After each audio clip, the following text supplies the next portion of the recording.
Hello and welcome to the show. I'm Martin Willis, your host. And first and foremost, I have to say that our scheduled guest, she fell ill.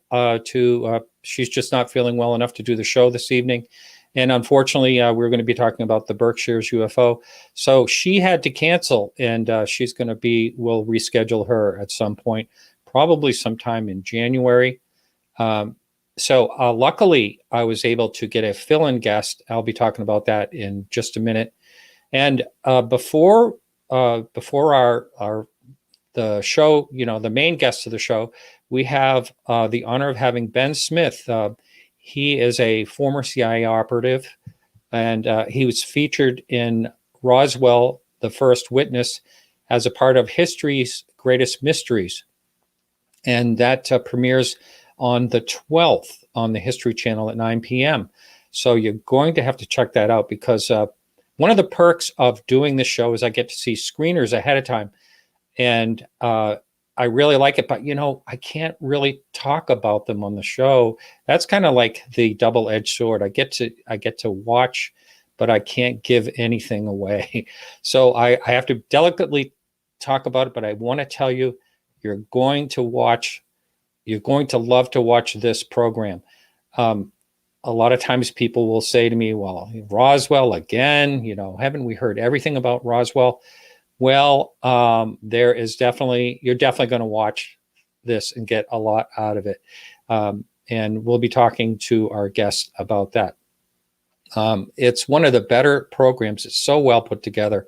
And it's going to be a series of three programs, 6 hours. And so I got to watch the first of the series and really, really liked it a lot.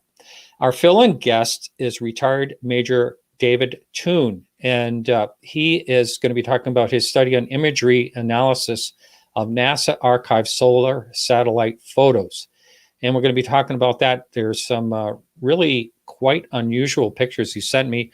We'll show those on YouTube. That they're going to be in the show notes. You'll see them there as well.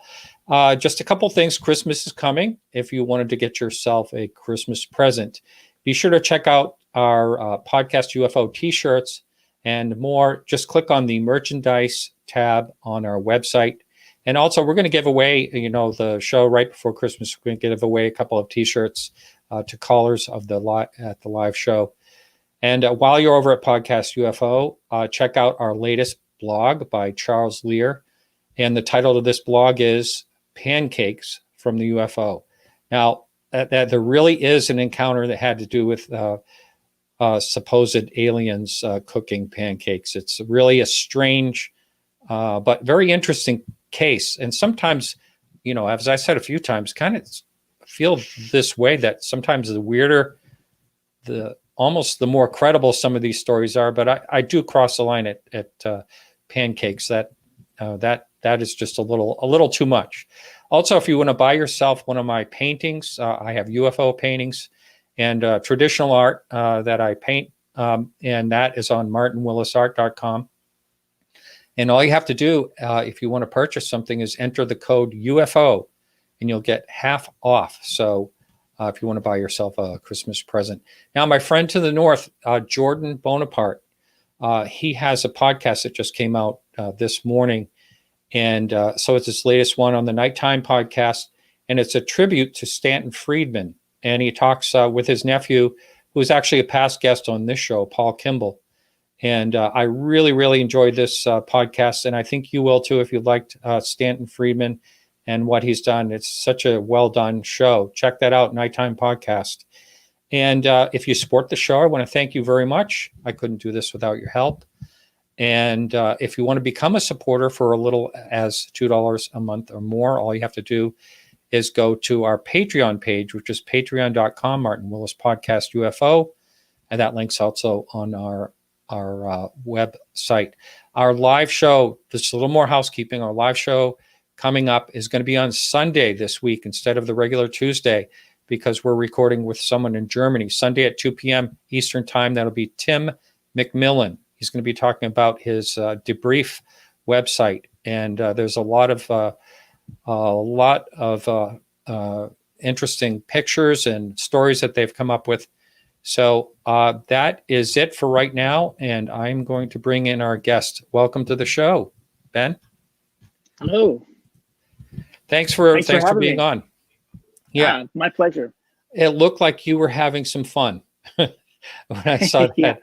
that video. So can you, before we get into what the show is about and all that, can you give your background? You're a retired or former CIA operative, Right. and so let's talk how you get into that and what you're interested in. Did you have an interest in UFOs? Yeah, I can do all that. So my name is Ben Smith for all the audience out there. I grew up in the Pacific Northwest. I went to school here in New York City, and after graduate school and international affairs, I decided, well, how can I serve? And I met a recruiter at the CIA, and applied online. I filled out an application, sent it off into the ether, and a couple months later, I got a response and started the recruitment process. Went through all the training, and became what's called a case officer or operations officer. In Hollywood, they like to call it an undercover operative.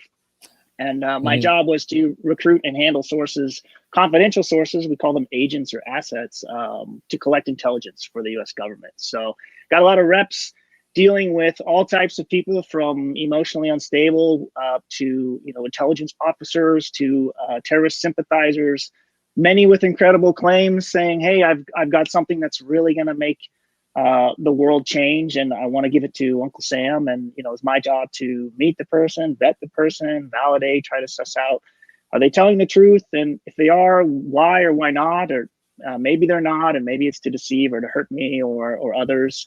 So I got a lot of practice in that realm, kind of just wrestling in the mud with difficult questions. I've always been a fan of science fiction, and I grew up with the specter of aliens and some great media out there. And personally, I think the universe is so vast that there's an enormous possibility that intelligent life exists there. Whether it's come to our planet yet, I'm still in the process of learning. That's part of why I jumped into this investigation, because I wanted to get firsthand knowledge of the issues and the witnesses and the evidence that's out there, and wrestle with it and say, hey, what are the, if I'm writing a cable right now to Washington, D.C., to the president, what do I say about aliens? So Wow. that was the spirit in which I came at this History Channel program. Wow. Yeah, it's interesting. And you make a good point. And I've said this a number of times in the show, there's got to be life. It just makes no sense that there wouldn't be. Life does everything it can do to be.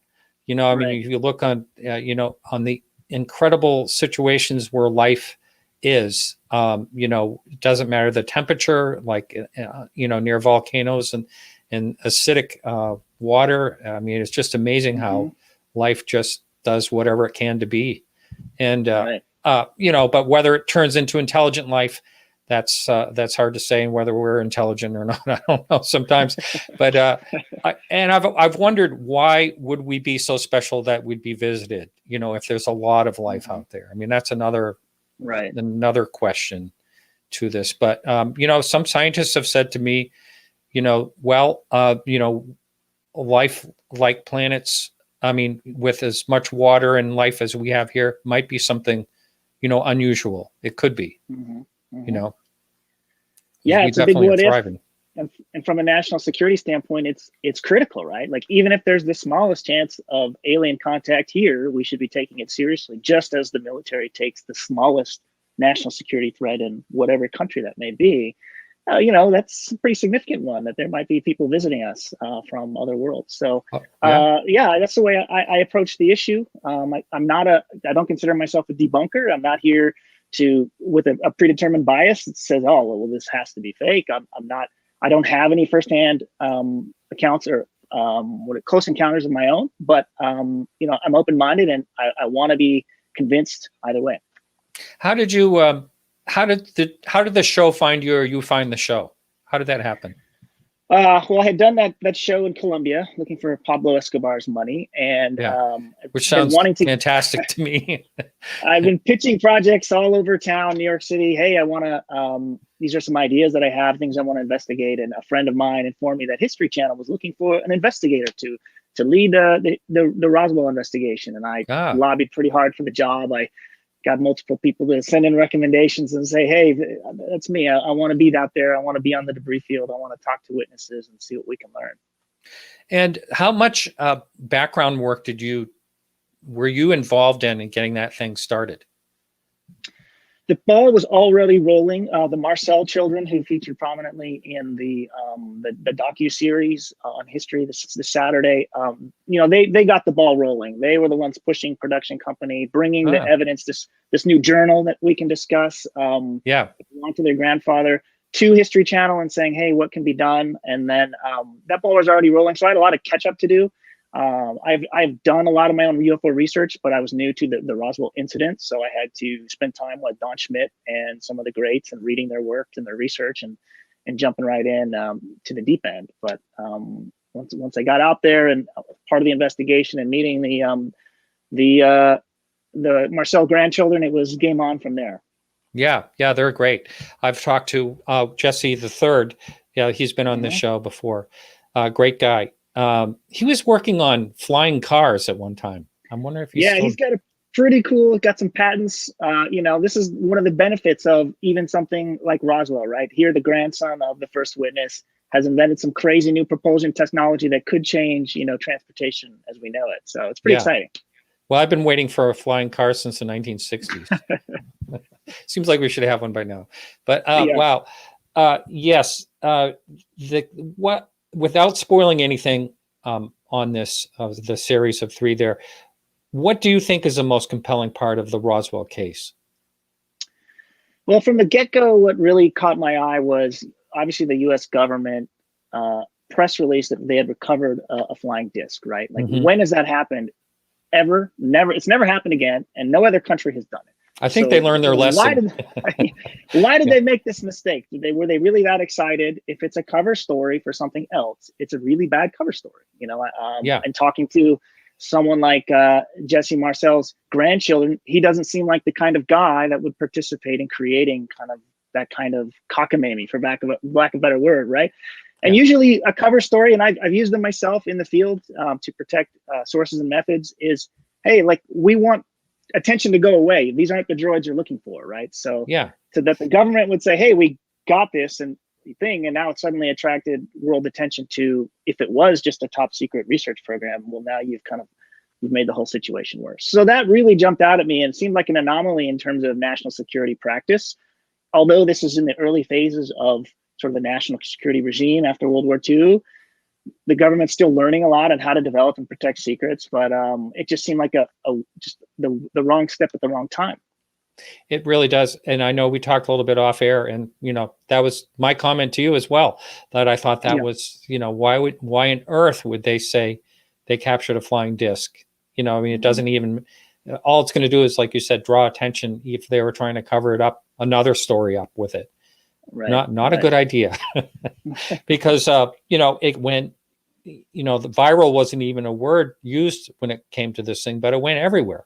Right. And what one of the big mysteries of this is to me, and I don't know if you agree with me or not, but that this thing just went quiet until like 1980. I mean, totally quiet. You never heard anyone talking about Roswell. Anyone that's was in the UFO field all that time ahead of time, may have never heard about Roswell. If they grew up, if they were paying attention to the Roswell in the 60s and 70s and until 1980, they never heard of Roswell. And that was a confusing, not confusing, but a question that I had. Why? Researchers like Don Schmidt and Kevin Randall and Stanton Friedman and everyone else, hey, this is a serious government cover-up. There were abuses of constitutional rights. There were threats to families and careers, which could make for that kind of effective silence. But what else could it be? I'm still in the midst of figuring that out. And why would they be so forceful if it was just a weather balloon? With these people, they threaten these people because of a weather balloon, or a mogul even. I mean, because they wouldn't know what it was even if they found one of the moguls. And so this is a time where the government has basically lied to the people 4 or 5 times when it comes to Roswell. And do you find that unusual, or with your background, do you? Yeah, that's certainly a changing story is always a sign of deception, right? I mean, that's the first thing police do when they question witnesses is, they like to evaluate the changes to their story over time with more questions. And, that's in the case of our government, that's happened multiple times, as you said. And the latest word as of the 1995 Roswell report from the Air Force wasn't convincing either, right? They couldn't produce actual documents. They couldn't produce physical evidence. They could just make best guesses. So that's not convincing either. So, I'm a big supporter of the government and a lot of national security programs that they have. But sometimes you got to own up to the problems that you create. And I think taking this seriously and the public's response to the Roswell report requires, more immediacy and more seriousness from the government. I know the Air Force did its job. I'm pretty convinced by the report that they did their best to find documents, but there's some shady circumstances, but they're the only ones who really took it seriously. So I would like to see that kind of effort among multiple agencies.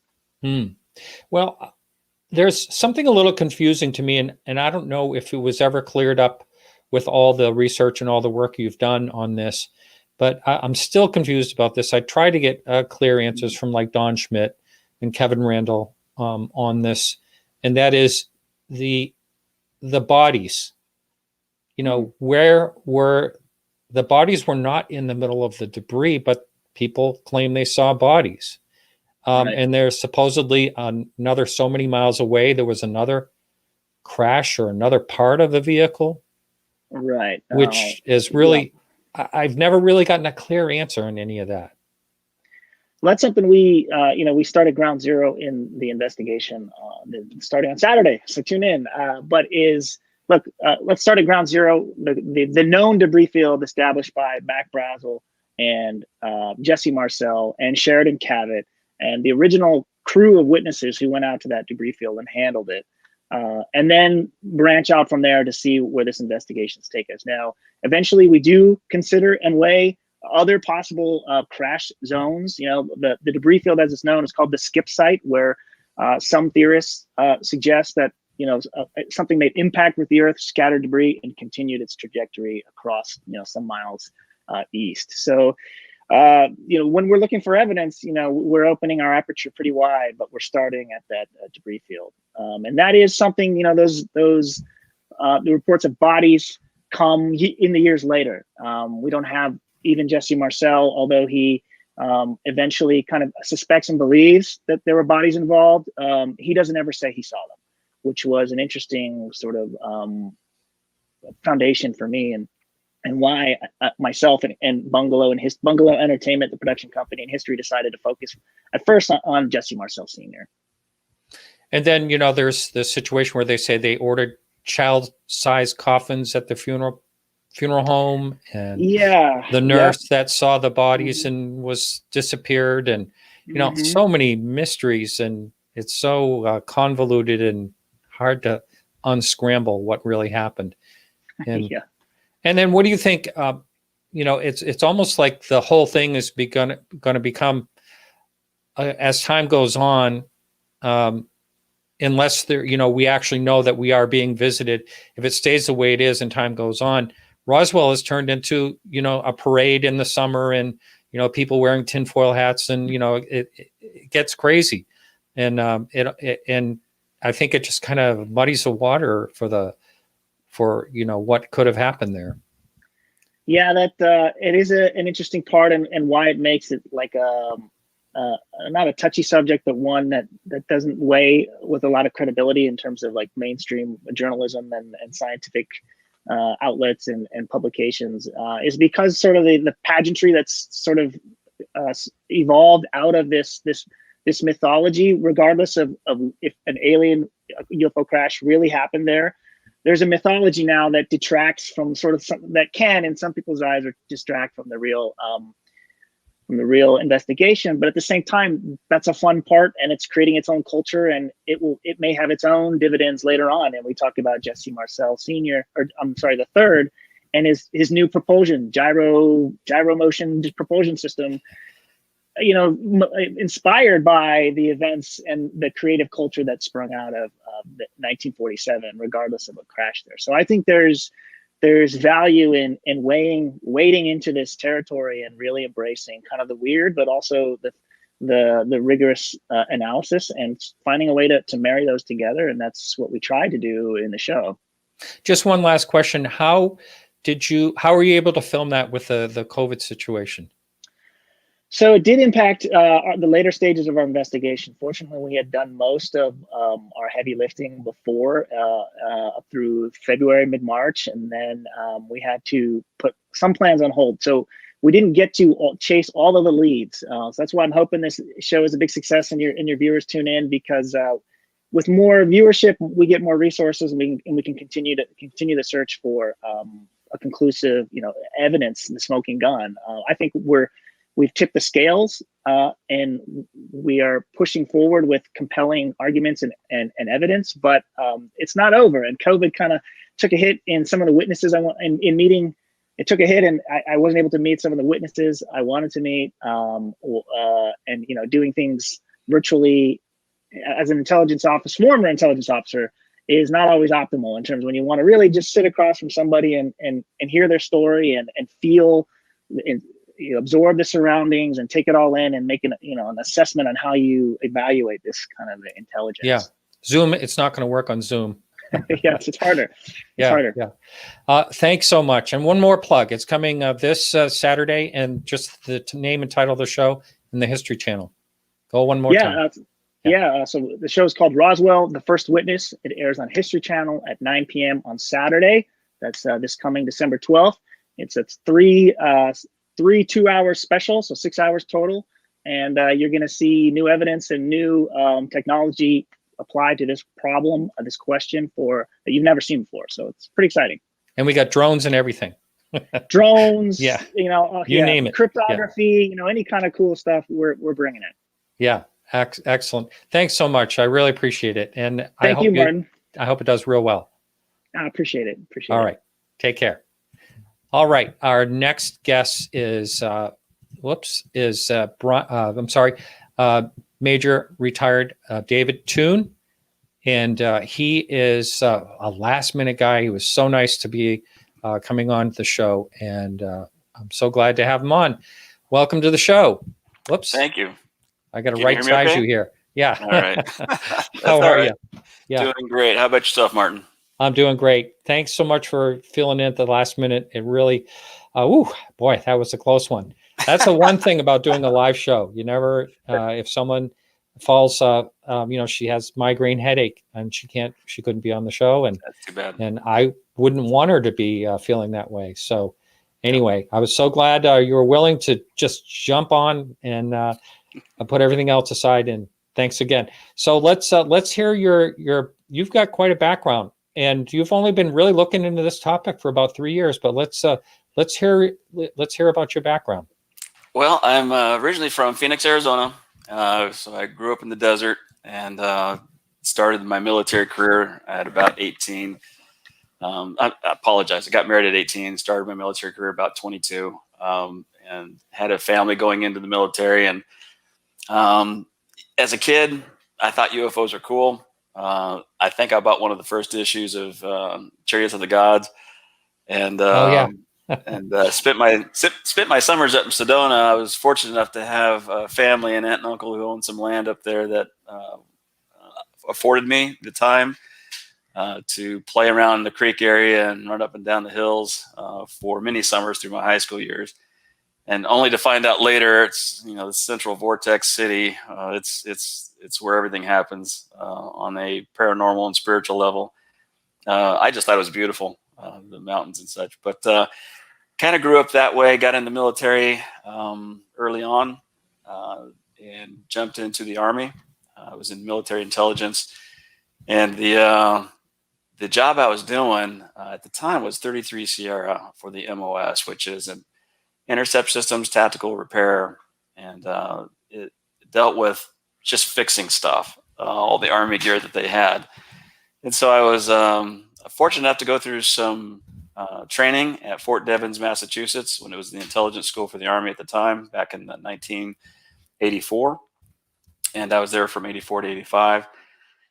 And came out of that, did 5 years, pretty much 4.5 years at Fort Ord, California, working for the 107th Military Intelligence Unit there, and decided to try to get out and raise a family in San Jose, because I was offered a job at Harris Corp. And once they pulled me in the back and said, "Hey, we're going to offer you this job, but you got to know what the pay is," and described the cost of living for San Jose. Yeah. It just turns out it didn't work out. The numbers didn't work out. Yeah. So Yeah. I said, "Thank you very much, but I'm going to have to stay in at this point." And this is kind of the Jimmy Carter years where things were pretty bad. And so I decided to raise my hand and put in 6 more on top of the 4 I just did. And it turns out that started my 22-year Army career. But after about a year of raising my hand and coming back in, re-enlisting, I decided I want to go fly helicopters. And so I told my first sergeant commander, "Hey, I want to go to flight school." And they laugh and they go, "Oh, sure, go ahead, fill out the paperwork, and good luck." And so I did, and got in, make a long story short, and left military intelligence, went into aviation school at Fort Rucker, Alabama. And this was back in 1990, 91 in time frame, because it was about a year long. And spent the next 17 years, both active duty, National Guard, flying Hueys, Scouts, Apaches, made the rank of major on the lieutenant's colonel list before I retired. And Wow. that pretty much brings us up to 2006 when I retired, and still didn't have a whole, and one combat tour in Iraq, but still didn't have a whole lot of connection to UFOs. Just a mild background fascination with them. But being a pilot, you kind of appreciate trying to avoid things in the sky. So Let me ask you this: did you have to fly a small plane before you actually went into the helicopter, or was it directly? Direct. Wow. Yeah, I did on my own. I did about 20 hours in a Cessna 150, 152 in Fort Ord, California. This was when I was a specialist. I just couldn't afford it. I'll be honest. Flying costs money. Yeah, it does. Yeah, And, I took private lessons. Yeah. Yeah. My wife said, "Hey, you know that money that should go to groceries?" And I said, "Yeah." I vaguely remember that. She goes, "It would be nice if it happened again." So Yeah. I quit my flying lessons, to say the least. Yeah. But that's the only time I put in for a fixed wing, and it was years later before I got into the military, and they put you right into helicopter training, and off I went. Wow. I've always had like a dream of flying a helicopter, and nothing. I know I'll never do it, but it was when I was younger. I just thought, oh my God, I'd love to fly one of those. And there's a couple of misconceptions. Tell me if I'm wrong. The misconception is if something happens in the air, like the engine stalls or whatever, that you drop like a rock, but you don't. It's like the blade will move and it slows down it's called auto rotation. Exactly. Yeah. And that's what saves you. Yeah. And another thing that a lot of people don't realize, and when they first started developing helicopters, they had one blade would go right after the other, and then I forget what it's called, but there was like an air pocket. And how they rotate, they'll rotate. If they didn't rotate, then it wouldn't work. It was just one simple design that made a helicopter work. I know this is about UFOs, but I love helicopters. Yeah, I'm still not sure how helicopters work, and I flew them for 17 years. It's magic. Yeah, I bet. It's scary. Is it scary to do, or do you just have so much training first that you feel confident? The Army does a really good job of training. That's what they do. The simulators. Yeah, they have a lot of that time too. Yeah, but it's kind of like when you're a kid and your parents just throw you in the water in a pool and you think you're going to drown, but you're really paddling to keep your head above water, and that's called swimming. The Army kind of does that, except they're very meticulous on when they set that scenario up for you. So you're kind of ready for it. I know that the first time they pulled the power on me and said, oh, we're gonna try an auto rotation. Conceptually, I think I had it figured out, but when the aircraft started to fall like a rock, I realized this elevator is not going to make it. Oh, geez. And they just gently walk you through the process, and pretty soon you realize, man, this is the safest maneuver ever, because I don't need a runway. I just need a little bit of land and some skill, and they provide the skill set for you. Right. Have you ever heard about the coin UFO sighting with the helicopter? Mm-hmm. That was something else. I was trying to see when exactly that happened, and have you looked into that particular case? Not much. Funny you should ask that. It wasn't until I got out of the military, and this is still part of my story, but in 2006 I got in the military, but then I turned right around and went back to Iraq and Afghanistan as a contractor for 7 more years. Oh, wow. And so I did a little bit of logistics, a little bit of aerostat flying. And my wife said, it's probably time you come home. It'd be nice to see you. I'm like, okay, maybe it is time. And so she talked me into coming back home. And I said, let me try one more contract.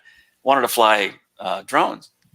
And I said, well, I've got plenty of, flight time, and I got a combat tour. I should be able to fly a drone, right? It's their aircraft.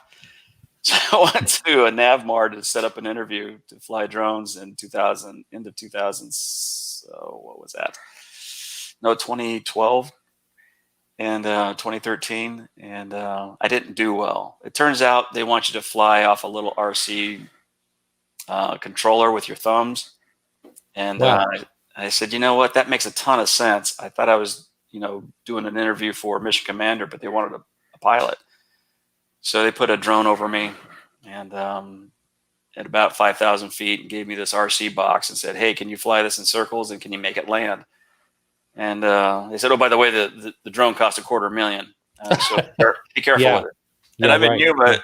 I'm in August. It's Yuma. There's such convective activity. There's dust devils everywhere. And even the computer couldn't hold this drone straight while we were sitting there chatting. You can see all the chip lights going off and all the warning for altitude. And they expect me to do a perfect circle left and right. So he hands me the box. I'm all over the sky. I didn't crash it, but I was pretty sure they weren't going to call me. So on the way back home from Yuma to Phoenix, I told my wife, I said, they're not calling me. I know why. I didn't do well on the flight. And she said, well, why don't you join them? And I started giggling. And I go, I don't even know what that means. She goes, well, learn it. I said, okay. She goes, go to school again. I mean, you got a degree, but get another one, but do it in drones this time. Because you like that stuff. You like flying. I said, yeah, it's not a bad idea. So I chose Embry-Riddle Aeronautical University out at Daytona Beach. And in 2013, started school there and got my second bachelor's of science in small UAS, unmanned aircraft systems. And the economy wasn't doing real well still. And I decided to stay for a master's, did a human factors master's. Economy still wasn't quite right. I did a master's in aeronautics with space studies. And then I found a job in 2000. Wow, you could have just kept going to school. Yeah, really. I only had so much time. Uncle Sam only pays for like 4.5 years, so I had to pack all that into 4.5 years. Oh, wow. But the longest and the short of it is, in 2015, after about 1.5 years of being in school for unmanned aircraft systems, I checked the weather, and I was going to go to school as of January. And I thought, well, I'm in Florida. Weather changes all the time. I didn't know if I was going to need an umbrella. So I did that little weather loop you see sometimes on the weather charts, give you a 4-hour loop of where the clouds are going. And oh, yeah. Mm-hmm. And I was just looking at that, but it was a clear day. And on the radar screen, it was completely clear in the 4-hour loop, except midway through, you could see 5 macro bursts hit Florida out of the blue. There's no clouds anywhere. And a microburst usually comes out of a cloud that's past maturation, it's falling through, it's collapsing. And a microburst is like a real high wind. Straight down. Yep. Yeah. And it can And- just knock trees right flat. And including And kill aircraft. people. Yeah. Yeah. Yeah. And so they have microburst detection systems around airports just for that reason, because the planes are coming in low. Yeah. And you don't want to be pushed to the ground faster than you expected. So they do that tracking. But on this day, I even have it on my YouTube channel. On this day, I have a little loop showing these 5 macro rings. They're not micro. Micro is pretty small, a couple miles out. When the air hits, it blows out and it does its thing for about 10, 15 minutes, ruins lots of stuff. But these are 50 to 100 mile diameter cloud sets, and all at the same time. It wasn't just a single burst, clear air burst. It was 5 different places. So I went to school and I'm looking around and show my buddies what I recorded, and I said, "Have you ever seen this?" Because at Embry-Riddle, you're surrounded by pilots or pilot wannabes, and they said, "Man, that's really weird." And I said, "Yeah, it doesn't make sense because it's nothing local, so it has to be spatial, like solar wind." So I went to spaceweather.com and started looking at the loops of the solar satellite systems that are checking for CMEs or bursts that are coming our way, and that's how they track them. And it was a calm day on the sun for that time period. However, during that 98 image loop for the day, I think it's every 15 minutes they took an image, you would see not only just the stars and some cosmic rays, but just odd things, artifacts that I wasn't real familiar with. So I caught a couple of them and took them to the astrophysics guys up on the 3rd floor, the science building I was going to, and introduced myself and said, "Hey, I got some really crazy pictures. Does anybody know anything about the SOHO satellite?" And one of the professors wheeled out of his office and said, "I do." And apparently he had worked with that type of apparatus. So we sat down and looked at some of the pictures. Is this, pardon me for interrupting you, but is this one of the pictures that you sent me? Like here's this one right here? Yes. And so I showed him I showed him 10 pictures and he said, "No, none of those are weird. However, 2 of them are kind of strange." And I said, "That's what I thought. Actually, I thought all of them were strange." But he said, "You got 2 of them that I can't explain." I said, "That's all I needed to hear." So I went back home and started looking through the archives again, NASA SOHO archives. And about a year later, that picture that you just showed is what I found. It happened to be on the same date as my daughter's birth date, February 1st. But I think it's 1996 or 97. But the odd thing about this camera is the C2 sensor on the SOHO satellite. But the SOHO satellite is 1,000,000 miles away from Earth. It's not near the moon. It's not near Earth. It's not near space debris. It's just looking at the sun. Between us and Earth, it looks at the sun 1,000,000 miles away from Earth. Stays in orbit with us. But that pear-shaped series of lights should not be near the satellite. Yet it was. And you actually think that was near the satellite? I mean, it's so hard to tell. Well, what I did on this picture is I zoomed in to the side of the sun. This picture is a zoom cropped portion. There should be the sun right in the middle of this picture. So the sun on this case is off to the left. And this is just the edge of the photo itself from NASA. Every picture has the sun right dead center and has this disc that blocks the light on a C2 yes, sensor. I've seen that. Yeah. Just shows the CMEs popping off the sun surface. And so that's really the function of it. But in its redness, if you look off to the edge of the frame, you have that series of lights that's too organized, too structured for a comet. Comets don't have landing lights or running lights, and asteroids pretty much don't either. So when this thing showed up, I knew I had found what I was looking for. And then I spent 3 days not talking to anybody. I didn't know what to do with it. So, and I found the crime scene. I just didn't know who to tell. So I just started collecting more of them. And that's what started my journey in not only MUFON, I joined MUFON immediately in 2015 to start sharing some of the stuff I was seeing with that community, and also to continue my research while I was at Embry. And when you're sharing this with, say, the UFO community, what happens? I mean, what's the response? Normally, the first thing I get is wow, or you hear people talking amongst themselves. It's a little bit of a shock factor, because once you understand the orientation, the context of these pictures, you realize that's not one of ours. It's organized. We don't have anything that goes a million miles out and back. We just have satellites sitting out there.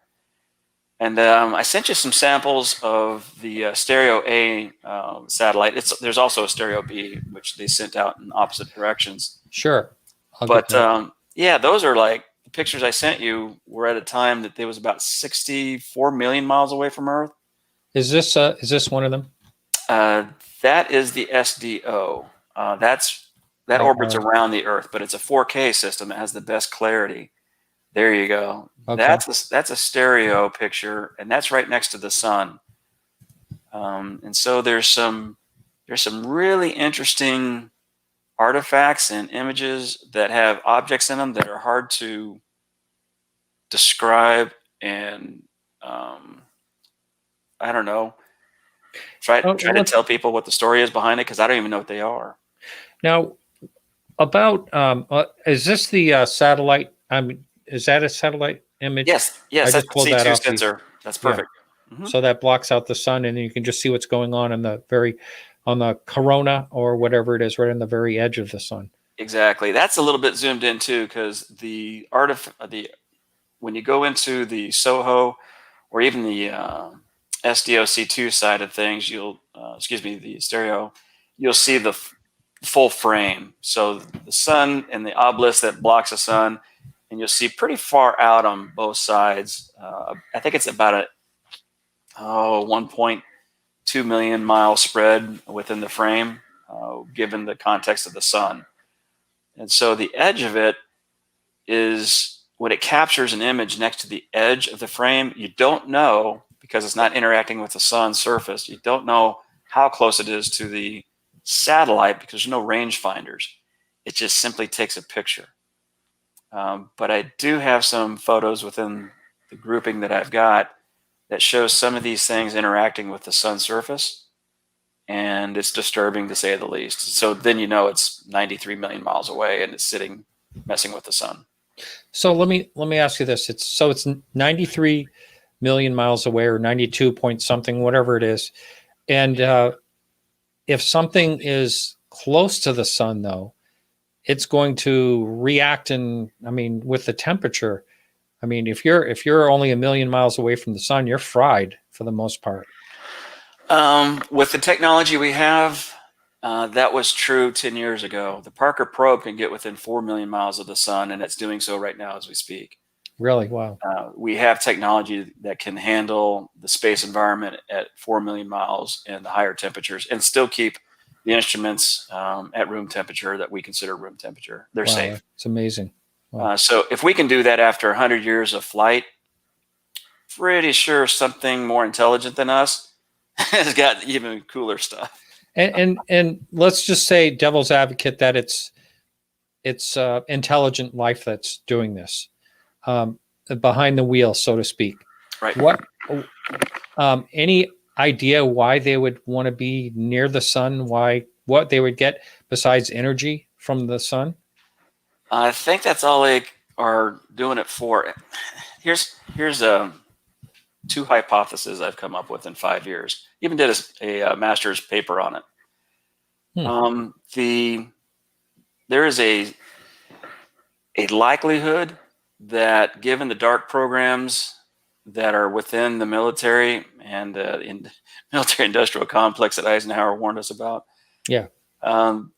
their advancements have been so logarithmic from the Roswell crash forward, that when Ben Rich CEO of Skunk Works passed away a few years back and said, "Oh, by the way, we had the technology to take ET home." Yeah. I believed him. I believe that statement. And given that, it was, here's the two things. It's either intelligent life that we don't control, or we have set up drones that can do the same things that we've learned from reverse engineering their craft that have crashed on our planet. So I don't think astronauts are running out there and running to the stars, but I do think we have drones that do that, because we have drones that do everything like that. You really think so? Wow. Yeah, I mean, I know they say that we won't know about something until like 15 years later on average. Yeah, it's probably a little more than that. Yep. When it comes to experimental. But I don't.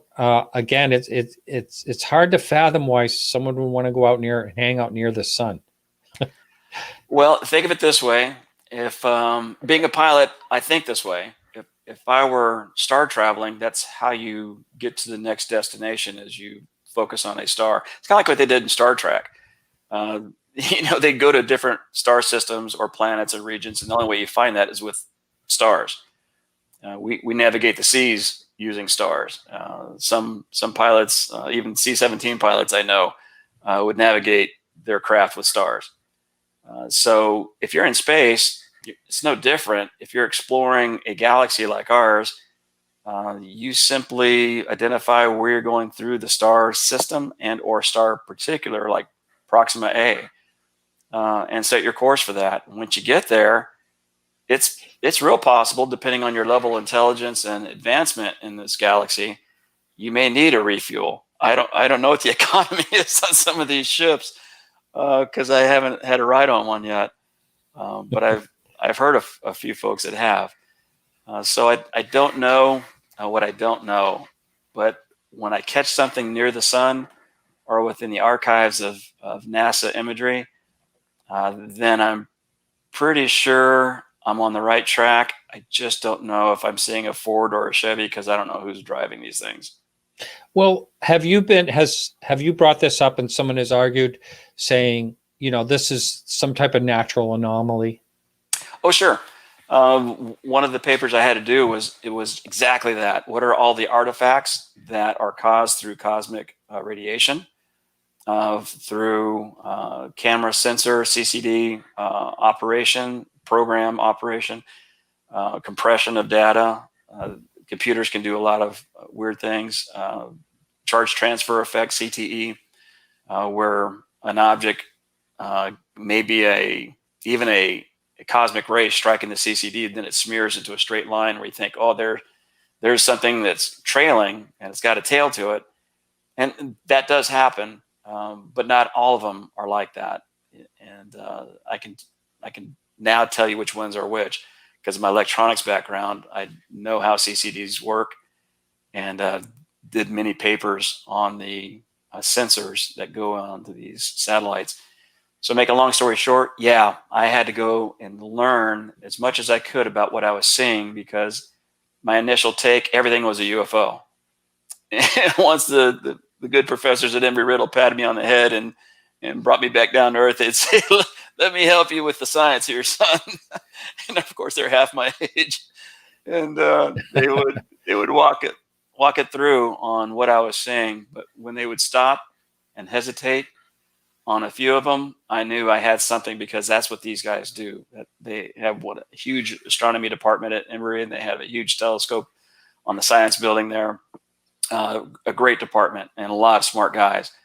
And that's why I used them the way I did, is to help validate some of the image artifacts being more than artifacts. And that's what led me to start collecting these things that they couldn't define.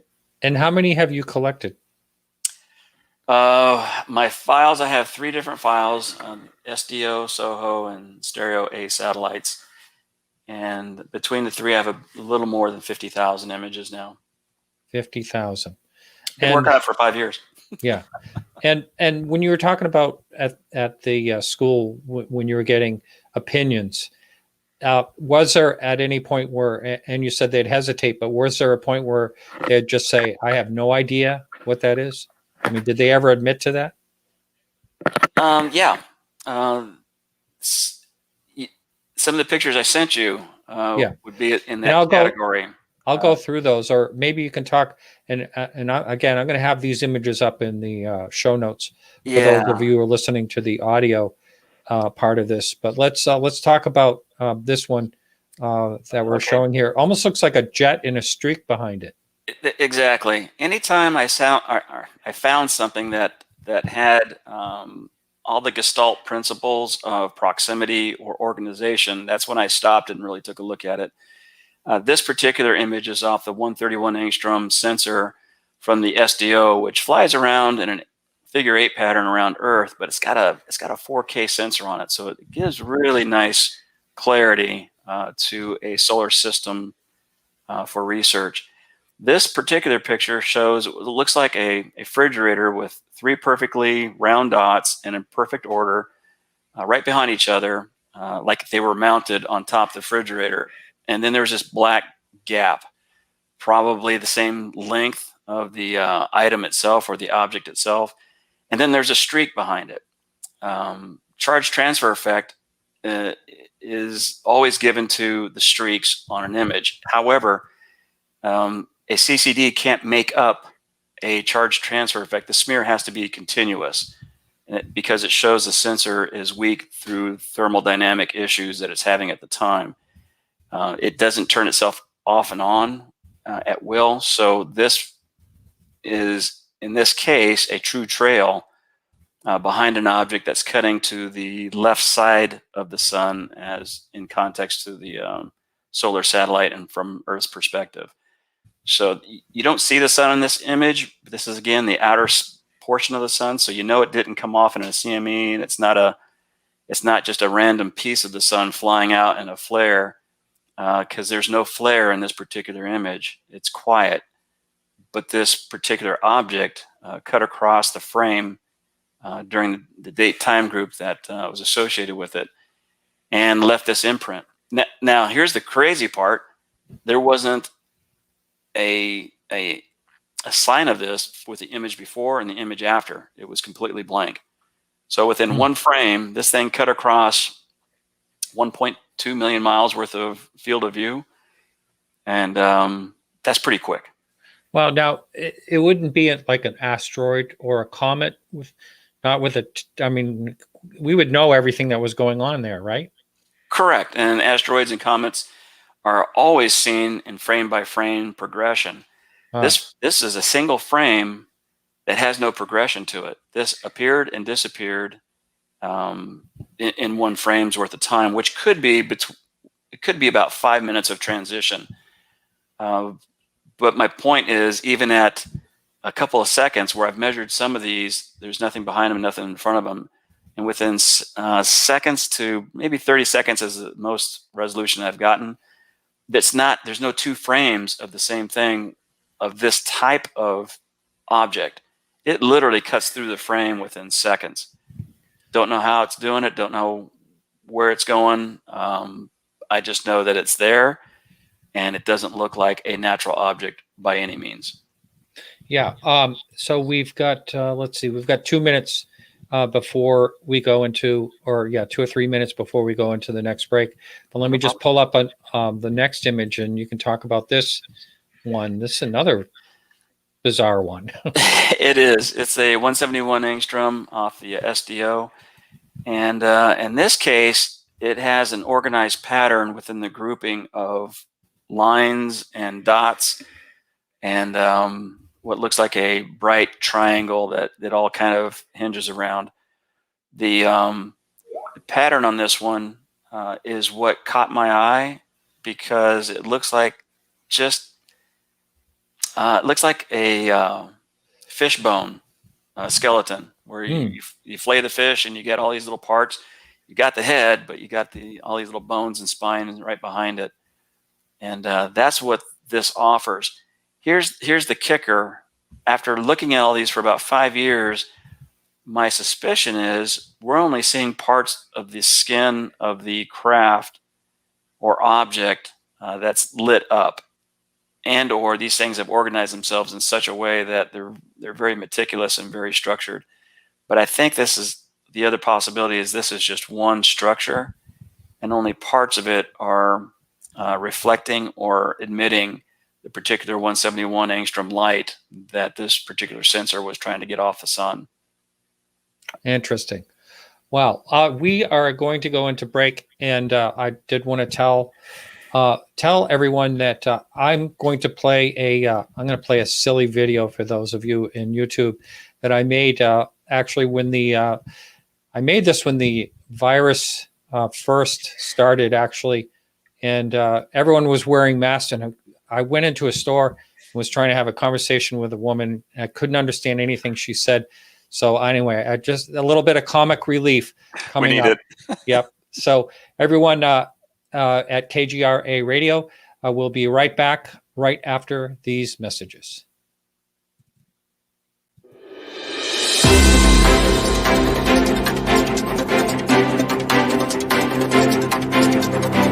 And indeed, the duck with the ducklings made it right across I-95 without incident.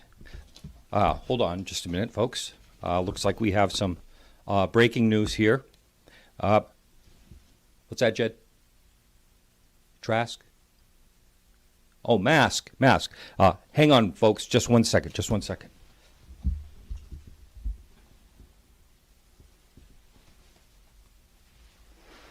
So, breaking news here. It looks like we've had a real breakthrough in COVID-19. Yes, we did. Now, this is actually a cure. All you have to do is, when you get in the shower, just take it over the shirt and rub it in your face, and then just swallow, and then, oh my goodness, it works in 99 out of 100 cases. It's the best breakthrough we've had since the beginning. And anyway, that's it. I love ending on a happy note, and we'll see you tomorrow at the same time, same place, and be well.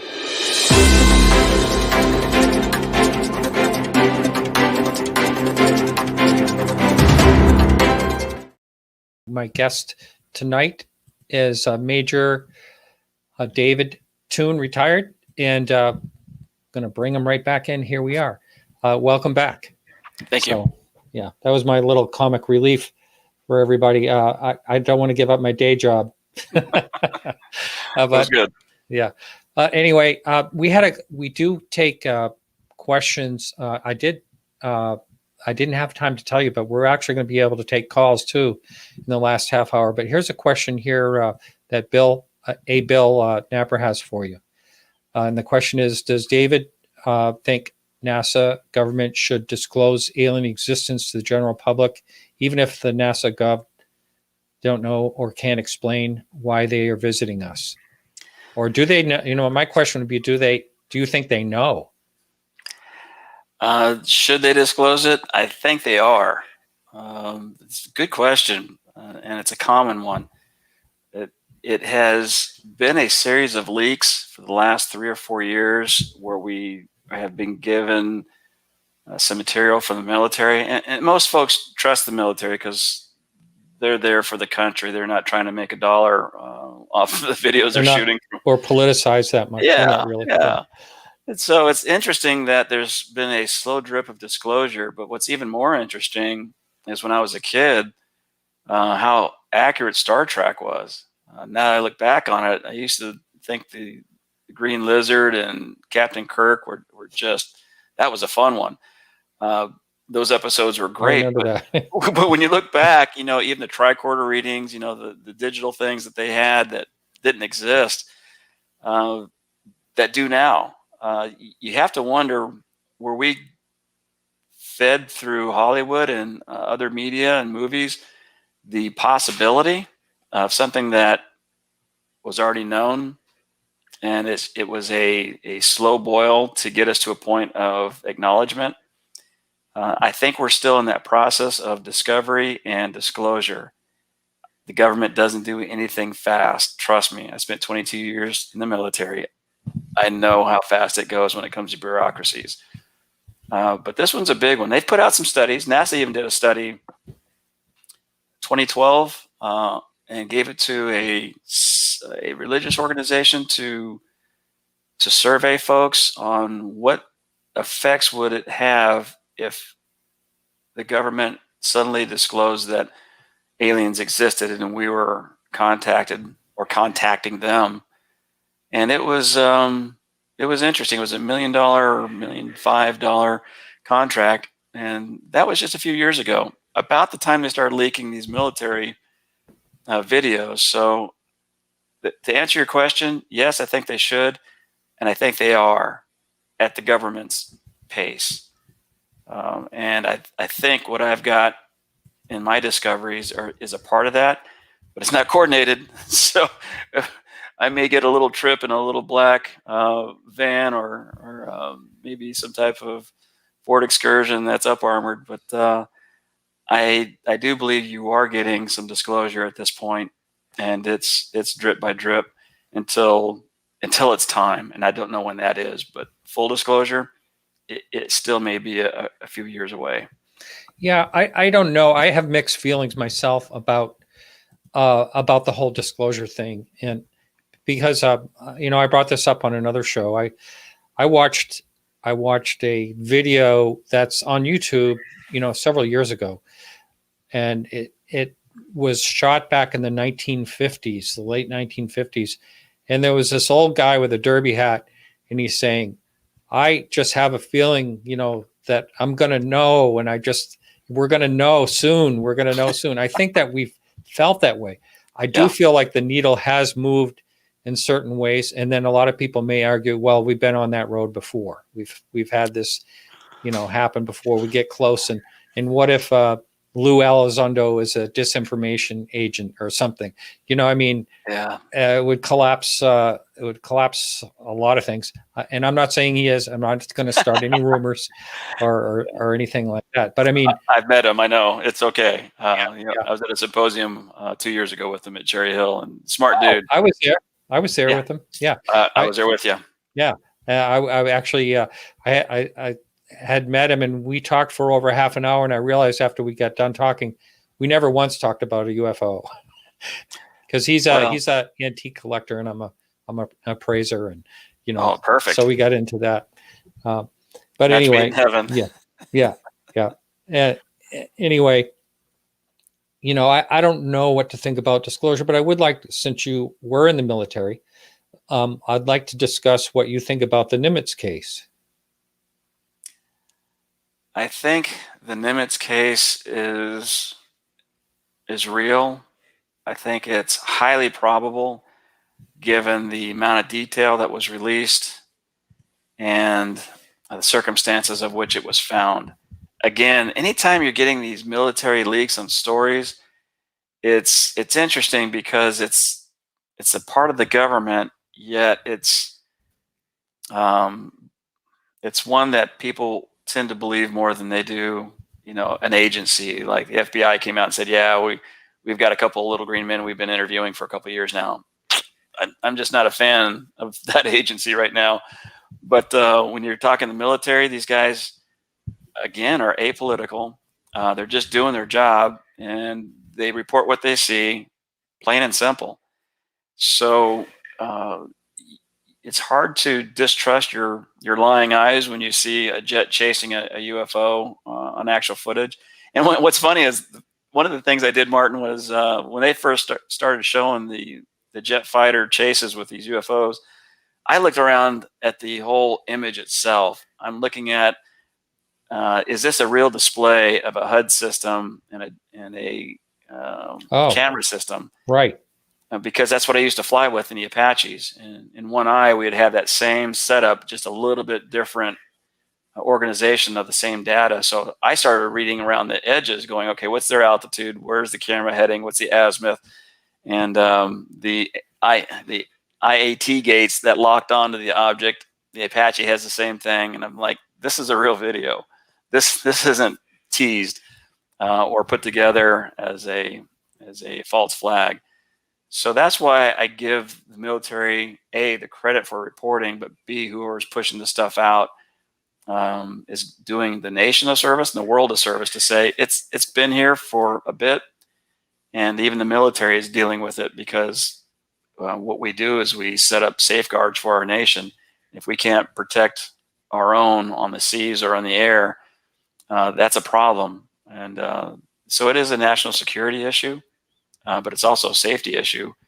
Because as a pilot, I don't want to be banging into a UFO if somebody knows it's sitting there. Just tell me. So here's a question up here. Does that mean do you believe the eyewitness accounts is what you're saying when it comes to the military pilots? Yes. Mm-hmm. Yes. And the reason is there's not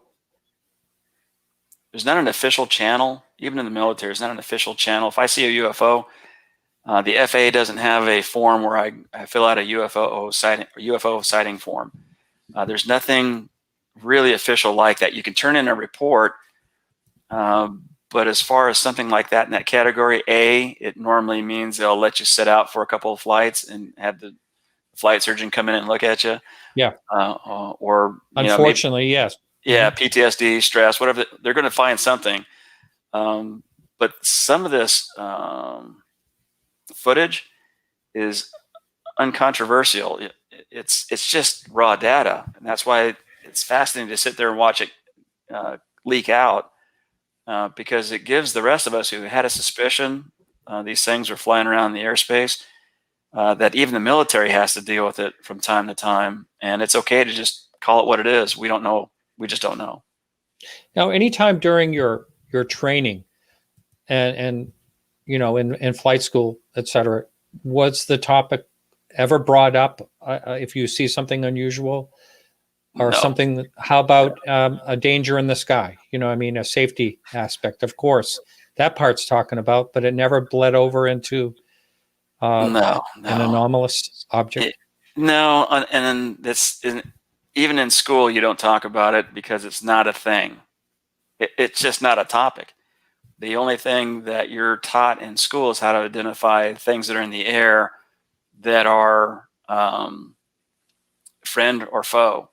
Yeah. It's as simple as that. It's all man-made, and you do it by silhouette. You do it by flight characteristics. You do it by whatever methodology you have, but you're never taught, well, if you happen to see a UFO, that those words are never uttered in school. Not in school. But how about among other pilots? Has that subject ever come up, like, in, say, a bar or something like that? For me, I've had discussions with other pilots, and I can't remember a time where I came across a peer that would talk about it. If they had, they just didn't want to talk about it. I have since had a few folks that I've talked to that were aviation related that they don't get into details, but they suspect that, there's some weird stuff that this certain day they saw some lights. If you can't identify it, you don't put a UFO label on it as a pilot. That's not where you go. You just leave it as, I don't know what I saw. Yeah, there's a recording that I've listened to where they obviously encounter a UFO, the pilots, not just one plane, but there's two of them, and they're talking to the tower. Do you see this? And I think the woman says, do you want to call it a UFO? And he says, I'm not calling it a UFO. Yep. Like, they're scared to take that leap. It still has a negative stigma in the military. Yeah. It's just something you don't talk about. However, if it's a hostile act that you're seeing, you still say, I have an unidentified bogey. It's doing this. The bogey. Yeah, that's what they say. They give the terms that could fit in that same category, but you never use the UFO term within what they give you for military sake. So it may be unidentified, but you're not going to call it a UFO. You're just going to say, I've got an unidentified craft, hostile acts, and then describe it and location. Yeah. And that's kind of how the military does it. So they keep it really agnostic. When you're when you're reporting, say, an object that you no, but it's not supposed to be there, do you ask for a radar reading on it, like a transponder and the whole works? I mean, are you Oh, supposed sure. to Yeah. communicate that? Yeah, exactly. Anytime you have something in the air with you that you're not aware of, you report it as a PIREP, so other aircraft don't get near it. In case it's not listed on, let's say, a NOTAM, notice to airmen, that will say, hey, we've got a blimp or an aerostat in this area. Watch out for the wires that it's connected to, that type of thing, or there's a tower that you're not aware of.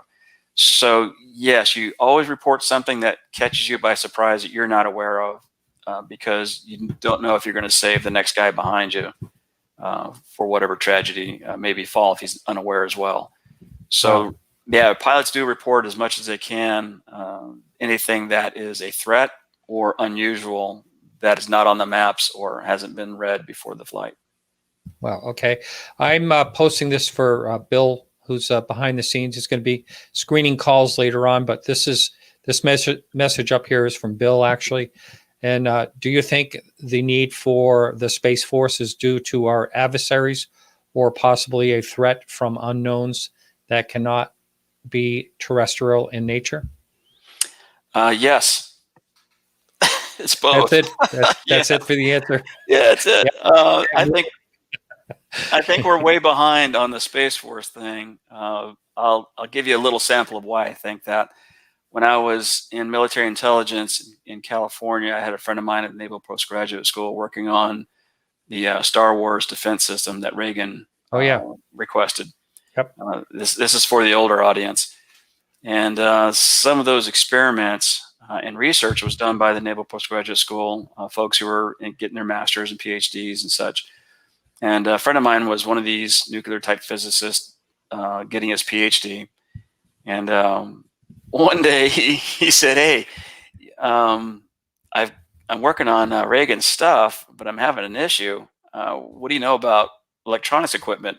I laughed. I go, work with it every day. I fix all sorts of fun stuff. Some things I can't talk about. And he goes, oh, cool.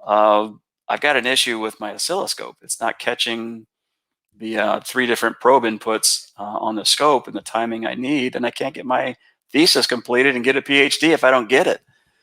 And I said, all right, what's your problem?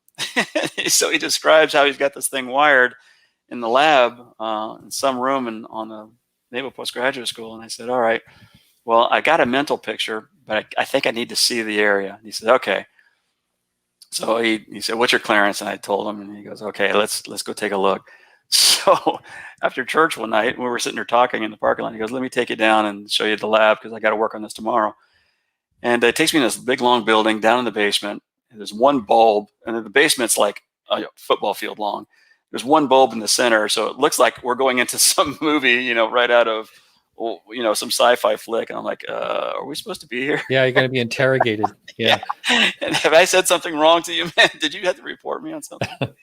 And so we get to the center of this building on the basement, and he opens these 2 doors into the lab, clicks on the lights, and I swear I'm on a Hollywood set. This lab was about a 20 foot by 20 foot, maybe 25 foot square, and it had stuff hanging everywhere, electronics. It had, beakers. It had glass. It looked like a Hollywood set. And I said, this place is a mess. And what's the coffin doing in the middle of the room? And he goes, that's not a coffin. That's a 5 megawatt pulse laser. I go, what? A 5 megawatt what? Pulse laser. Really? And yeah, that's what I said. Really, it looks like a coffin because you got it boarded up in plywood. And he goes, no, we got the ends open. I said, that's good. So he was showing me the target set that he was firing this megawatt laser into. It looked like a diving helmet. That's the target, 6 feet away from the laser. Maybe it was 10 feet away from the laser. It looked like a diving helmet, but it was where they put the vacuum targets in. So they set this little chunk of metal dangling in front of this glass inside this vacuumed system. And they had like 3 probes sitting in there to pull the voltage, the current, and the flash, and all the data like that, some sensors. And he ran those sensors back to the oscilloscope. So when he shot this piece of metal, his paper was to see what the effects were from a laser strike on metals. I'm like, oh, that's kind of cool. So he said, goggle up.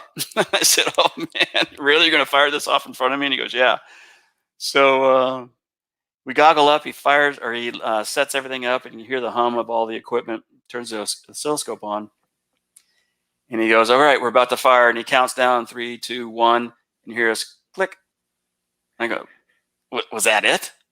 And he goes, yeah, we just shot that piece of metal. I said, I was expecting something like pew pew, you know, something really cool. You can see the thing light up. And he goes, no, man, it's a like a 10 nanosecond pulse laser, and it's just a packet of energy. And I said, okay, well, now what do we do? And he looked at the scope, and he has a Polaroid on it, and the 3 different lines that were coming in from the feedback were off. They weren't close to each other. 2 were right next to each other, and 1 was way off. Make a long story short, that was his problem. His theory and all his math said that these 3 arcs are supposed to be close to each other for pulse, light, and current.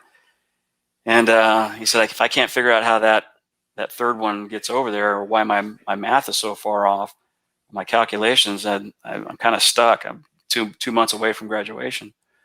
So we put it all back down after about 5 or 6 more shots, and it left a dent in this metal. It was pretty cool looking. It didn't go straight through, but it left a pretty heavy dent. We shot copper, I think, that night. And we get in the parking lot. We're about to leave. And I said, have you ever checked your leads from your target to the O-scope? And he goes, why would I do that? I said, you got 20 foot of room. I mean, you've got to stretch those leads all the way across this room from the target to the O-scope. Have you ever pulled those 3 leads out? And he goes, why would I do that? And I said, what if one of those leads is longer than the other?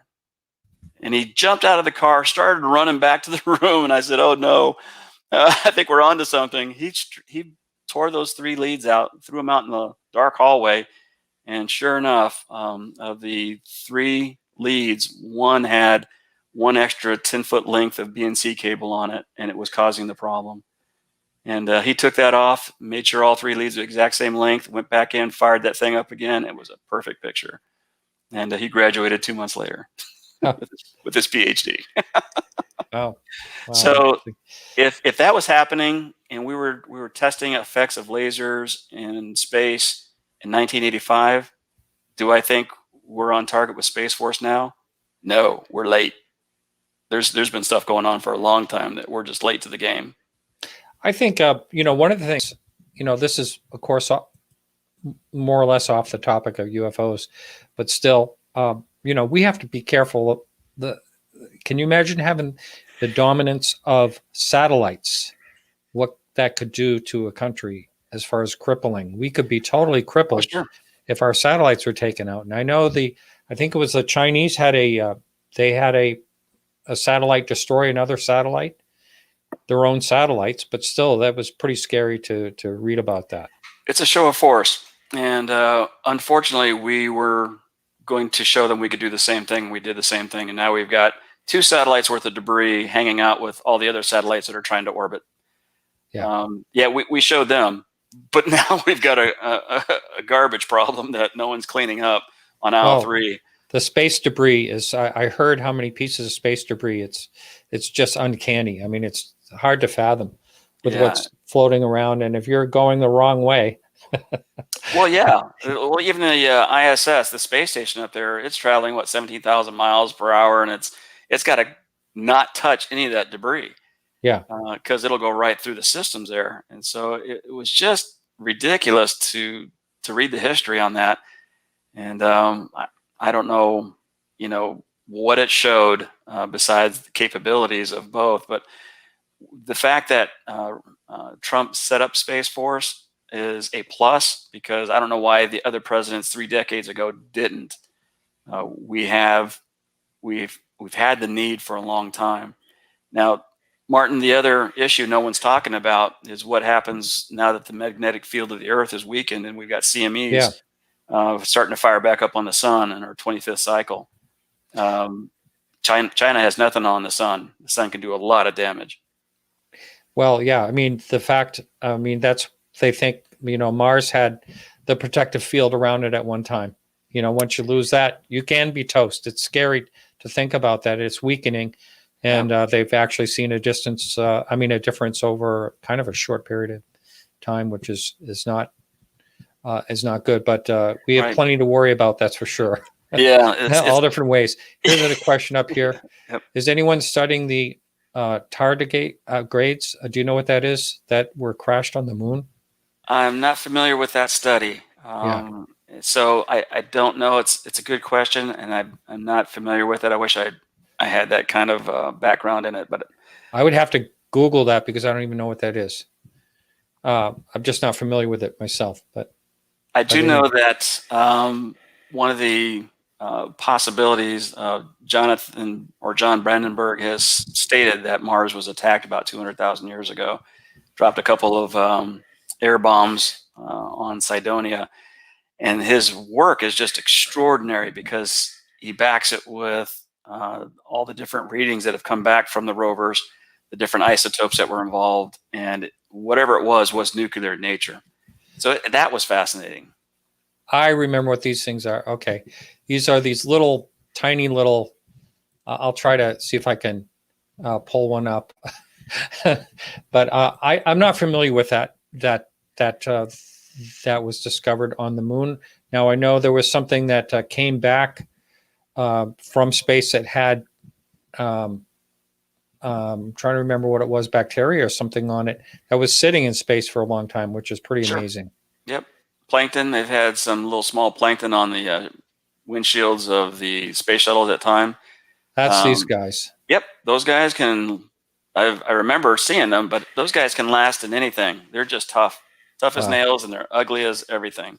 Yeah, they're not. Only a mother could love something like that. That's, I think. Yeah. But the other issue with the Earth is that we do tend to be on a cycle of about every 12,500 years. And a real smart guy on Suspicious Observer's website on YouTube named Ben Davidson has been leading the charge on showing how our sun micronovas about every 12,000 years, and it causes the extinction events on the planet. And it's fascinating. If you keep going back every 12,500, you'll get to the next extinction event. And it's where are we right now? We're at 12,000. We're at the Mayan calendar, 12,000. So it's not so looking don't good bother for with Earth right life now. insurance. Okay. Well, don't worry about China. The satellites are going to come out of the air all by themselves. I'm gonna be putting up the phone number here in just a few minutes, but I thought we could talk about a couple of other of these images. And here's one right here. Can you describe this one? And again, for the audio listener, I'm going to have these images all in the show notes. Not a problem. This is off the stereo ahead 304 angstrom, and it's looking, I believe, at the isotopes for hydrogen, if not iron. I have to look at that again. And you can see there's no direct line of energy from the sun's surface to this object. And so it's not a CME related object.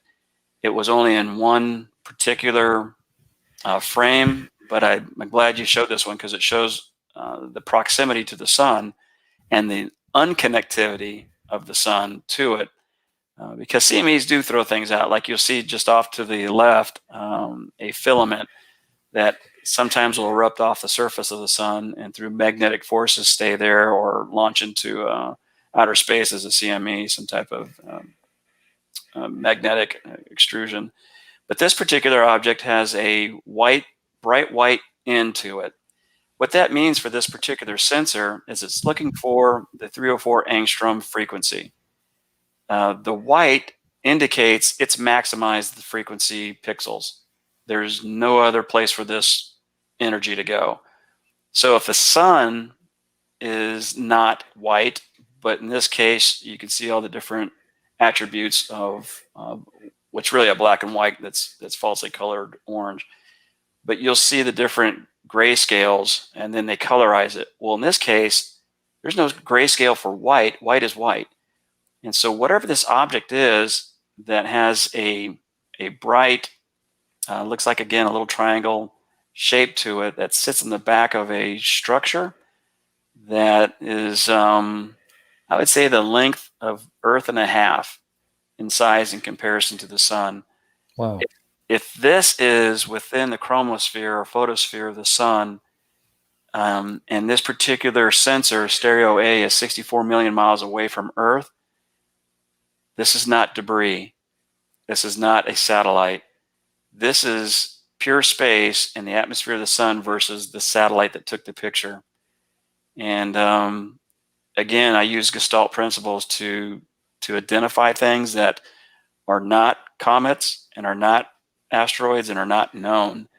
And this particular object has enough structure to it that it looks like the back end of something that's hauling butt through our solar system and decided to cut through the photosphere of the sun.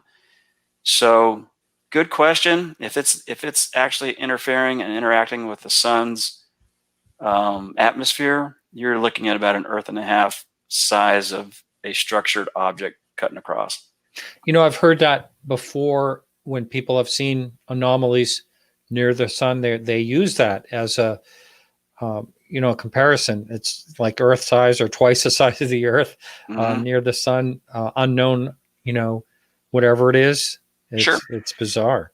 Well, and you also see the light on this one, or the backside of this object that seems to be flowing away from us, is pure white, but there's no streak, there's no CTE, the sensor is working perfectly. So there's no malfunction or thermal runaway on the sensor itself. It's kind of iffy.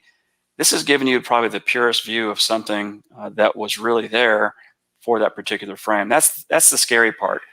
This, to me, as a scientist, citizen scientist, I look at this and go, I've researched artifacts, I've researched all the camera problems.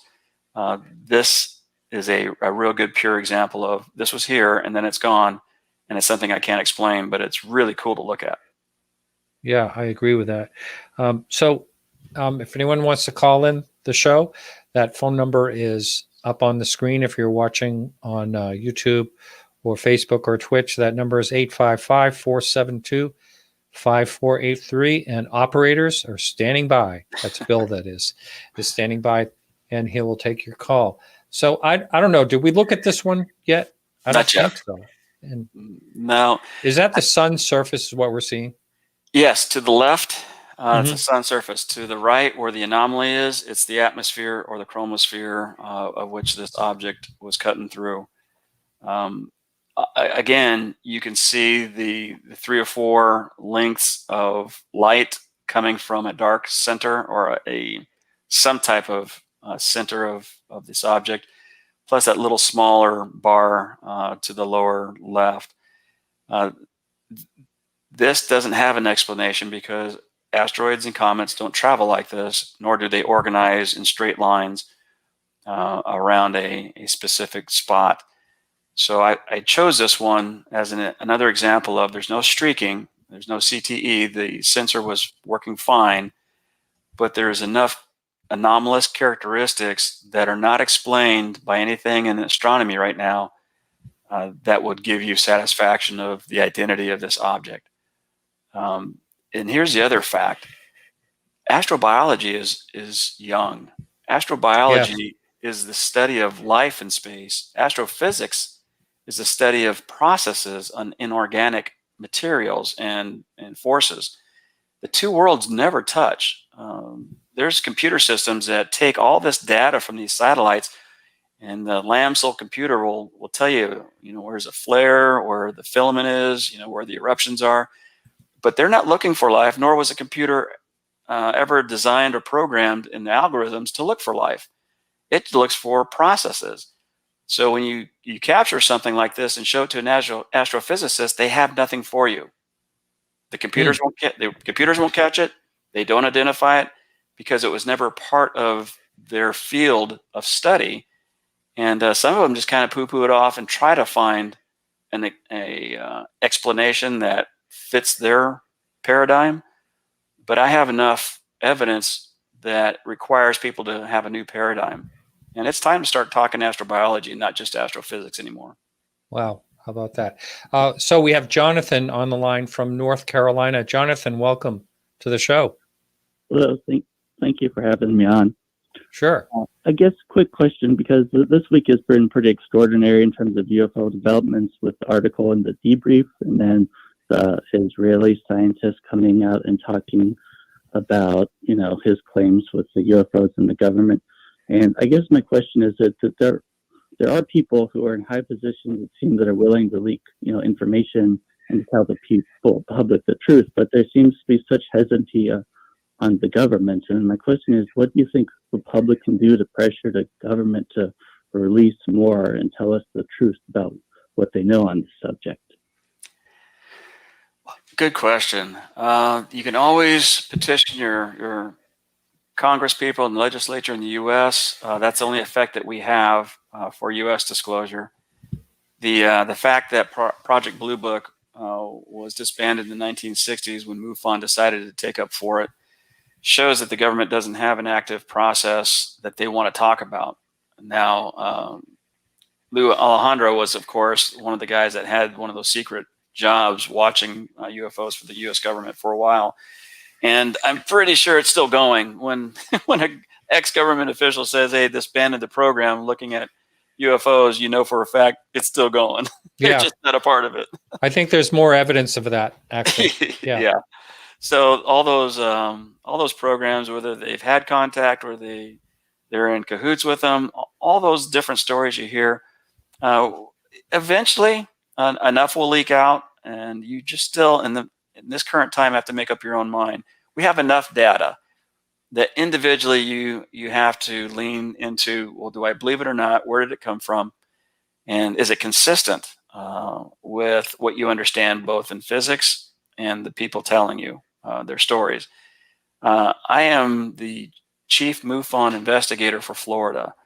I see all the stories and reports coming into Florida every day. And we as a group try to determine what reports are real and which ones aren't. And quite frankly, we run about a 5 to 8% unknown. We just don't know. And some of those still might be known, but we're running at about that average. So it's fascinating to see what we come up with just as citizen scientists that the government won't talk about, don't have programs that are out there. And I actually wrote a letter to my congressman one time and said, hey, if you want to see some real fun stuff, I got a load of it. And I don't know how it fits into the government scheme of things right now, but it seems like they're a little busy and they may have other issues they think are bigger. But at the same time, I can't imagine anything bigger than this, which leads me to believe they already have it researched and under control and invested enough research into it where they're comfortable with their position. You're just not going to know about it. And either for national security reasons, which I understand, being in the military myself as long as I have, I get those concerns.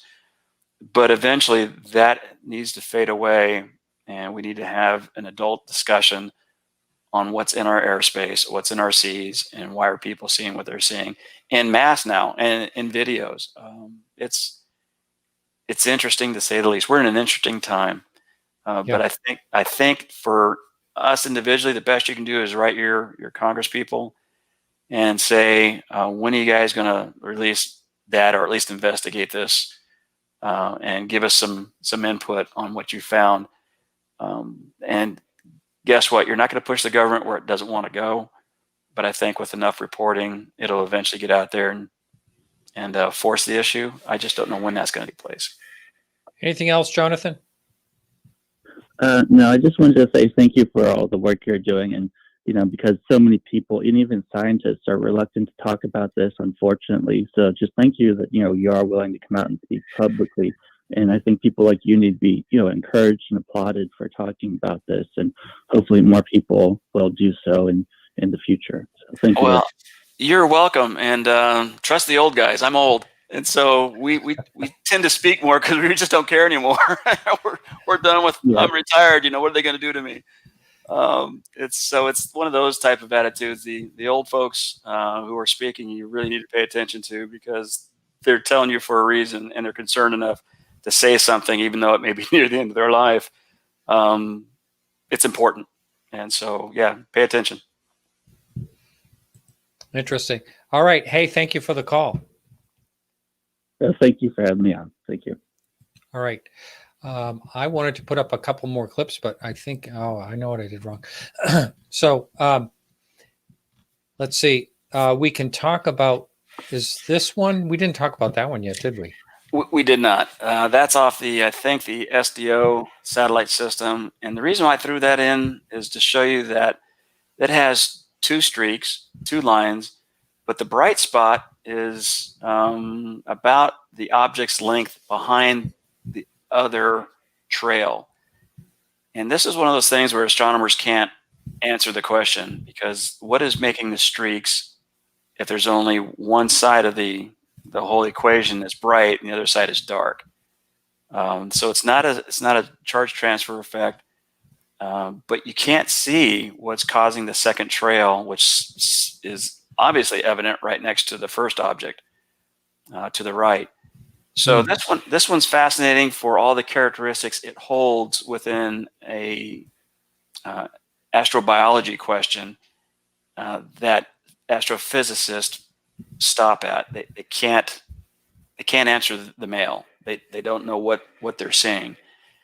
But an astrobiologist would say, well, you're seeing probably the tail end of a structure that is still cloaked and or not visible to this particular CCD, looking for only one spectrum of frequency, or maybe a real narrow band of frequency that makes it look like there's nothing there. And in fact, there might be something there. It's just not a full spectrum camera. Like your eyes see a band of colors. It's a nice spread in the spectral system of light.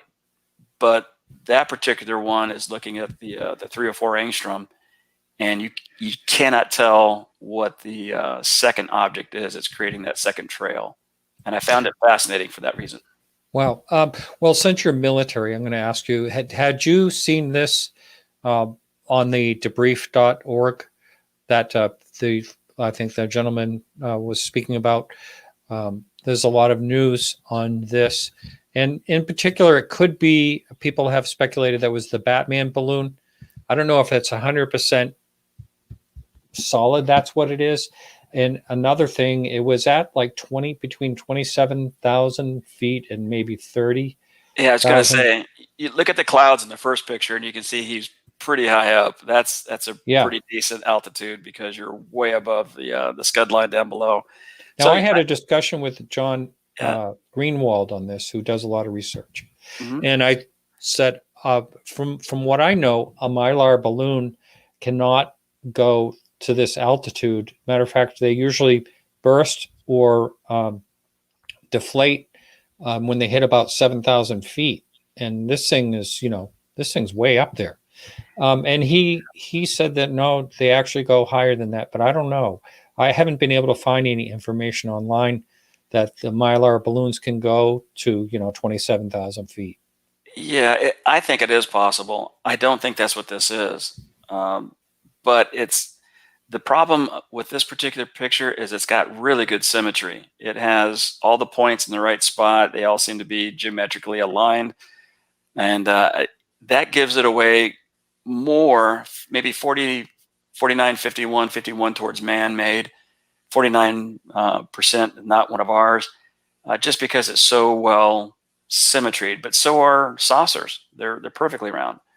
Well, another picture, I'm not sure if we're going to be getting this or not, is a triangle that came out of the water, supposedly, with lights on the corners and one in the center, supposedly, that took off. And it took off on a vertical, like this picture is right now, on a vertical. You wouldn't think it would fly like that, the way something would take off sideways. You would think it would go aerodynamic, but it did not. Another puzzle, another strange thing. Well, what's unfortunate on this one is they don't have a video showing you trajectory. Is it stationary or is it moving with the aircraft? Right. If it's moving with the aircraft and it has no means of propulsion that we can see, it's one of theirs, and or one of our really cool drones that we have that no one's talking about. Unfortunately, I think there's a mix going on right now. I really do. And I think the way you can tell which one's ours and which one's theirs, if I were a betting man, we do straight lines as a species. Look at your wings on your plane. Look at how we build things that fly. There's a straight line on it somewhere. The fuselage is straight. The wings are straight. The tail section is straight. Everything has a straight edge to it. The props have a good solid straight edge to it. But if you see a ball hovering and you can't see the propeller or you can't see the helium and it's going 300 miles an hour right alongside of you while you're flying in a jet, it's probably either one of theirs, or we have drones now that have levitation capabilities, one or the other. But if it's a freaky shape like you just showed earlier, it's 50-50. It's hard to tell. Yeah. I just got confirmation earlier on that I'm going to have a guest on that had quite an amazing sighting. His family is astronomers, scientists, and they were all out at a family gathering last July of 2019. And they saw the Tic Tac UFOs and a saucer all together. It's quite a story. They're going to be coming on probably in January sometime. But what do you think about, going back to the shape, the Tic Tac UFO? Funny you should ask that. In MUFON, we had a case that I had to process. I got the case. Actually, I took it because the gentleman had some videos from his backyard party with his family. You can hear the kids in the background. And he pulls his phone up and he says, "Look at those things by the clouds." And he's talking to his family, and the little girl is saying, "Well, what are you looking at, Daddy?" And he goes, "I don't know." And so when I put it through Adobe Premiere Pro and was looking at the video portion, I started zooming in, and lo and behold, the dot he saw next to the clouds, and I estimated the clouds to be about 5,000 feet AGL above ground level. And he was talking about this one dot, and he goes, "Look at this dot. It's flowing in and out of the cloud." So I pulled it up on the Adobe program, and I'm looking at it, and all of a sudden I see 2 or 3 dots with it that are going extremely fast in and out of the field of view. So I slow everything down, and I'm doing frame by frame, and realize there's 2 other dots flying around this other Tic Tac. And when I got done with the estimation, it looks like I was in the ballpark of 3,600 miles an hour for the other 2 flying around, but they were a little bit lighter. But man, they were moving out, and some of them weren't straight lines. And it's still a case we have within our files. And I say that to say this: did a paper on a question within MUFON saying, "What do you guys think about unknown aircraft moving through the atmosphere above sound level, but they don't break the sound waves? There's no sound barrier breaking. You don't hear that crack." Yeah. And it didn't take me long to do the research on that, to realize that the military has some patents out now dealing with plasma discharges near military vehicles. Yes. Right before impact or explosion of RPGs or whatever they're defending against. And it turns out a plasma field is the best shockwave absorber of everything. It takes in all the shock and it doesn't admit it through the backside. It doesn't get through the plasma cloud. And then it dawned on me, wait a second, if you have a propulsion system that has high magnetics and electrical dielectric charges involved, it's going to create its own plasma field around the vehicle itself if it's high enough intensity. Like Tesla said, it's intensity, frequency, or vibration. And knowing that, it dawned on me, well, if you've got a natural plasma cloud around the outside surface of your vehicle, you can go any speed you want and you're not going to hear it. Yeah, there's someone that was doing, I was trying to look up the person's name. I want to say his name was Mirabeau, but I can't find him. He has been doing plasma research for many, many years as far as that goes. I had a conversation with Ray Stanford about this, and because he saw back in the 70s or 80s, he filmed a craft that actually had like a plasma, it looked like plasma out in front of it moving along, which is pretty interesting. And I want to say the guy was Mirabeau that was actually doing some study on that. And That makes sense. The reason is if you're steering the field within your craft and you need one side of it to be off center so you can move to that other side or have the back side push you along, then you're going to shape the field around your craft into such a configuration as to extend the field out in the direction you want to go. what about transmedia, like water? Would that thing work through water? Only the people that were at the Nimitz that day could tell you. Yeah. So yeah, I think any type of plasma field or cocoon of electrostatic discharge, like I think they're using. Brown and Townsend did it back in the 40s and 50s. They showed that they could take a disc and charge it up high enough to make it float. So it's not new science. I just think it's refined science, and we're getting to see either ours or theirs using these techniques of physics that are above most of us, but are sure out there and now are visible. Now the rest of us just have to speculate what's going on with the propulsion system. Wow, very interesting. I'm glad you know something about a lot of this. It makes it even more interesting. So we have time to take one more call. If someone would like to call in, that number's up on the screen, 855-472-5483. Again, we have time for one more call if someone would like to call in. We looked at this one before. I do remember that.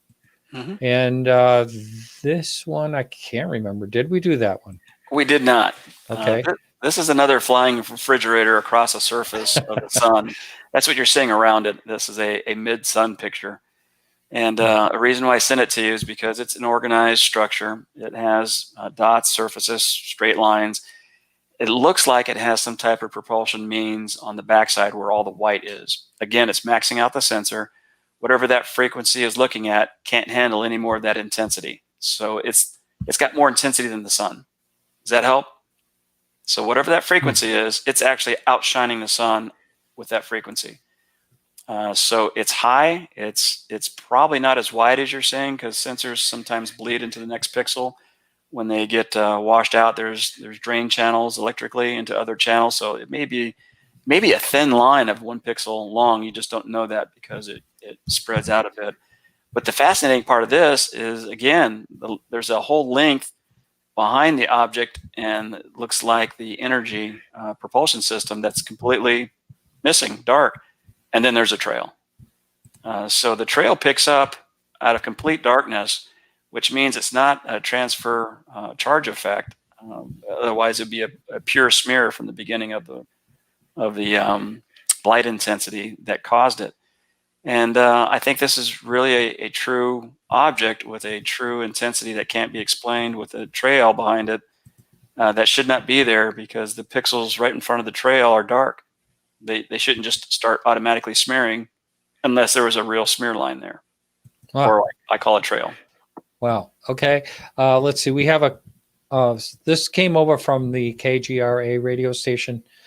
And so this chat question is there any info respective to what the government knows on what is going on in different departments or in the nation's military, or is this part of the black operations? I don't know any of that individually, but I do know how the government runs when compartmentalized information is needed for a program. And I've been in programs where the guy next to you does not know what you're doing. You just The need to know. Yeah. It's a need to know basis, and the line on Top Gun is not far off. You know, if you were told you they'd had to kill you. Some of this stuff is so dark and so deep and has been doing it for so long. That's why Area 51, S4, all these different places have such an interesting and fascinating history to it because no one can get to it. There's no visibility. And that's on purpose. You don't do experiments at this level in the public arena because that gives away all your knowledge to your enemies, and for national, defense reasons, some of this stays secret. The issue is, and what really perturbs me is, I think there's also some free energy capability that the government has that should be released. we should know of systems that offer energy that is not coal-based or petroleum-based, like we're doing it now. Solar is still infant. Wind is optimized. It's not going to get any better. It's all about money when it comes to any of that. It really is. So I wish so that if they think it would destroy the country for, fossil fuels or whatever, it's going to be awful hard to come out if they actually have that capability. If there's no jobs that could be created, it's all leads back to money. How do you transition a whole society? That's the problem. Very slowly. Yep, exactly. Very slow is the only way you can do it. We only have a couple minutes left. The question here, do you have something to say about the giant wheel image from Soho? I'm not familiar with that. Are you? The giant wheel image. If it's a particular image, I'll need the date-time group on it to look it up. And it's kind of hard to make a decision. Did you ever see an image from that satellite that looked like a giant wheel? Does that ring any type of bell at all? I have triangles in my archives, and I've seen the C2 sensor. It is Soho. There's a C2 sensor that has a 3/4 inch wheel around the sun, just to the upper right, about a half a solar distance out. That is a microfilament that is obscuring the optics. It's consistent. Oh, and so that particular that's an artifact image, on the lens or the CCD itself. Are there other objects out there that are not related to that are circular, square, triangular? Yep, I've got them. Well, soon you're going to have a website. We have to end the show now, but thank you so much. And hopefully you will have that website up. And once you get it up, let me know and I will link it in the show notes. Sounds good. I'll do that. Thanks for having me on. You bet. Thanks a lot. I really appreciate it. And I care, appreciate you filling in on last minute. Thank you. No problem. Right. Take care. Bye. All right, everyone. So we will be back next week. Actually, we're going to be back next week for the regular audio podcast. But if you want to listen live to Tim McMillan from the debrief.org that everyone's talking about, he's going to be on the show on Sunday, this coming Sunday, the 13th at 2 p.m. Eastern time. If you want to get a subscription to YouTube, then notifications, you'll see that. So we got to run it now. We got to end the show. So I want to thank you, everyone. And remember to keep your eyes to the sky.